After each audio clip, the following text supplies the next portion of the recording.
Drop that for a second and bring in Nigel Farage, who joins us. This is the man behind the Brexit vote in Britain. He's joining us from D.C. Nigel, I think you just flew in. I want to know what kind of a mood you see as you just fly into D.C., because it looks kind of sour to us up here in New York with all these preparations to disrupt the inauguration. But you're no stranger to a sour mood right at around inauguration and election time, are you, sir? No. Well, of course, we've still got quite a lot of senior political figures in the United Kingdom who don't think the referendum result, where we voted to leave the European Union, happened, and think it and they just... You know, I mean, these guys just don't get it. Yeah. So, yeah, I've seen the bitter and twisted club growing in the United Kingdom, and it's a bit of a shame, isn't it, that here too in America there are some people who are irreconcilable to the shock of Donald Trump winning this election, including news networks who you are directly in competition with. Well, this is kind of new to us, Nigel.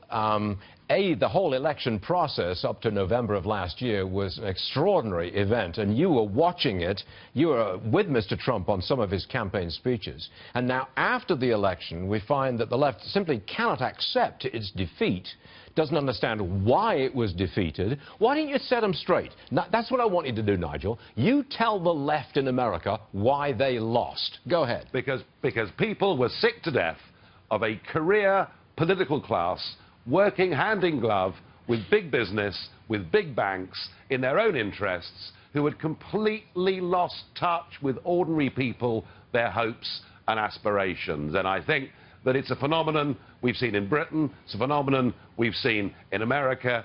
We've had enough being led by people who are so hamstrung by political correctness, they dare not even discuss the issues that we talk about at our dinner tables every night. And what they had in 2016 was a seriously good kicking. And I think in Europe this year, there may be a few more of those to happen too. Now, as I understand it, after the Brexit vote, there was some pullback of public opinion. Some people thinking, well, wait a minute, what have we done? Do you think we're going to see the same thing in America? Wait a minute, what have we done? You think? No, I don't at all, and I'll tell you why. Because the main thing that Trump was elected on was bringing back jobs and growth to America. And how remarkable that before he even becomes the president, already you've got firms relocating, jobs being created. This guy is going to do what he says. He's going to provide jobs, and I think within quite a short space of time, his popularity rating is going to go through the roof. Was this about a possible bilateral trade deal between Britain and the United States soon after the inauguration? It's been mooted in the press, it's been talked about. Is this a real possibility, Nigel?